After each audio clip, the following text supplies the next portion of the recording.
तालुक्यात पहिल्यांदाच असा साहसी उपक्रम राबवण्यात आलेला आहे।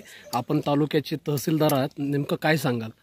निश्चितच मी मगाशी बोलताना सांगितलं की हा जो उपक्रम आपण ॲडव्हेंचर स्पोर्ट्सच्या दृष्टीने केला आहे। मी प्रथमतः ते सांगतो की जुन्नरमध्ये आत्तापर्यंत पावसाळ्यातच फक्त रिव्हर्स वॉटरफॉल किंवा माथे आपला नाणेघाटला वगैरे लोक येत होते, परंतु ह्याच्या व्यतिरिक्त आपल्याकडं ॲडव्हेंचर स्पोर्ट्स किंवा ट्रेक आपल्याकडं बऱ्याचशा लोकांना जर जुन्नर म्हटलं तर नाणेघाट किंवा रिव्हर्स वॉटरफॉल, शिवनेरी किल्ला हे आपले जे 6 गड आहे म्हणजे निमगिरी असेल किंवा तुझं चावंड असेल, हे सगळे काही हे आपल्याला माहिती आहे परंतु लोकांना माहीत नाही। आज जो तुम्ही उपक्रम केला याच्या माध्यमातून या उंचीवर मान्य आमदार महोदयांना बोलवलं। आमदार साहेबांनी मला सकाळी सांगितलं की असा या ठिकाणी आपण ध्वज फडकवतोय आणि या ॲडव्हेंचर स्पोर्ट्स याच्या माध्यमातून जे आता आपण पूर्ण भारतात नव्हे तुमच्या मीडियाच्या मार्फत ते जगापर्यंत पोहोचणार आहे की याच्यातनं निश्चित एक फायदा आपल्याला असा होणार आहे किंवा या ठिकाणी येताना किंवा पावसाळ्याचे 4-5 महिने सोडले तर इतर दिवशी या ठिकाणी जुन्नर तालुक्यामध्ये ॲडव्हेंचर स्पोर्ट्ससाठी आपण जाऊ शकतो, त्या ठिकाणी ॲडव्हेंचर स्पोर्ट्स करू शकतो।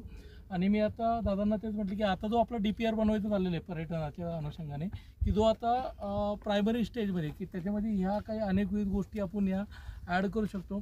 त्यानंतर इथं मला सांगितलं की लेण्याच्या बाबतीत पण दादा आपला जो पिंपळवंडीचा तुमचा सिद्धार्थ त्यांनी काही ज्या गोष्टी सांगितल्या की त्यांना आम्ही तेच म्हटलं की म्हणजे आपल्या इथं पर्यटन तर आहेच फिरायला, पण त्याच्यामध्ये पर्यटन जे टुरिस्ट जे 2-3 प्रकारचे येतात, काही ॲडव्हेंचरसाठी येतात, काही एक निवांत राहण्यासाठी येतात, त्यात काही बाहेरच्या देशाचे जे पर्यटक आहेत ते अभ्यासाच्या दृष्टीने येतात की विविध म्हणजे या ठिकाणावर जे नाणेघाटाची जी प्रचिती जुनी जी होती की जे व्यापार होता त्यातनं मराठी अभिजात जो दर्जा आपल्याला भेटला की त्याचं मूळ पण नाणेघाट आहे।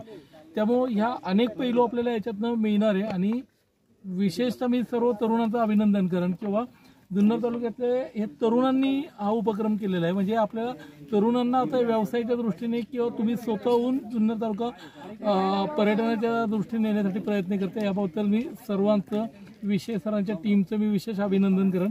आणि मी त्यांनाही आता म्हटलं की आमच्याकडनं आता तुम्हाला जे काही लागेल तुम्ही आम्हाला फीडबॅक द्या। निश्चित आमदार साहेबांनी आम्हाला ऑलरेडी पहिल्या मिटिंगला सांगितलेलं आहे किंवा पर्यटनाच्या दृष्टीने जे काही फीडबॅक येते ते आपण जे DPR जो बनतोय त्या DPRमध्ये निश्चित प्रकारे आपण ते पोहोचवणार आहोत। सर, आज तुम्ही पहिल्यांदा हे बोलले की मी हा थरार केलेला आहे, आज जुन्नर तालुक्यात पहिल्यांदा सुरुवात होत आहे, तर तेव्हा तुम्ही सर्वात पहिले असे असाल की तुम्ही हा थरार अनुभवला, त्याबद्दलही तुम्ही काय सांगाल? याच्यामध्ये आमदाराचा आभार मानन, कारण मला हे माहित नव्हतं आज होणार आहे। सकाळी झेंडावंदनला ज्यावेळेस आमदार साहेब आले त्यांनी मला सांगितलं 12 वाजता आपल्याला अशा ठिकाणी जायचं आहे। म्हणजे मी तेव्हा पहिल्यांदा आमदार साहेबांचं अभिनंदन करेन। आणि आज माझ्यावर ॲक्च्युली मुलगा येणार होता, तर ऐन टाइमनी त्याला नको मला शिबिरला जायचं, पण मला असं वाटलं की माझ्या मुलाला आज बरोबर घेऊन आलो असतो तर म्हणजे की हे अतिशय म्हणजे हा अनुभव जो आहे की तो अनुभव खरंच घेतला पाहिजे। आणि आमदारांनी पण पाहिलं असेल ज्यावेळेस आम्ही जाऊन थांबलो की त्यावेळेस म्हणजे नाणेघाट खाल्लं पाहिलं होता, पण वरती म्हणजे एवढ्या 600 फुटावर नाणेघाटाचं जे पूर्ण दृश्य होतं ना की एकदम विहंगम 1500 फूट खोलीवरचं विहंगम दृश्य म्हणजे ना की फारच म्हणजे वर्णन करता येणार नाही होतं। सर, आज मीडियाच्या माध्यमातून जनतेला काय शुभेच्छा द्याल आणि काय आवाहन कराल? मीडियाच्या माध्यमातून मी हेच सांगेल किंवा प्रजासत्ताक दिनाच्या माध्यमातून आज जो आपल्या इथं उपक्रम चालू केलेला आहे की मी विशेष म्हणजे आपल्या जुन्नर तालुक्यातल्या युवकांना सांगेल किंवा हे असे साहसी पर्यटन असेल, साहसी जागा असतील, या तुम्ही शोधा, या तुम्ही आम्हाला सांगा की आपण जो काय काय नवीन करू शकतो। आणि याच्यातनं सर्वच विद्यार्थ्यांना किंवा युवकांना मी हे करेन किंवा शनिवार रविवार आपल्या तालुक्यामध्ये असे ट्रेक आयोजित केले, बाहेरचे पुण्यातले मुंबईतले काही ट्रेकर जे ते आपण आता आयोजित करू।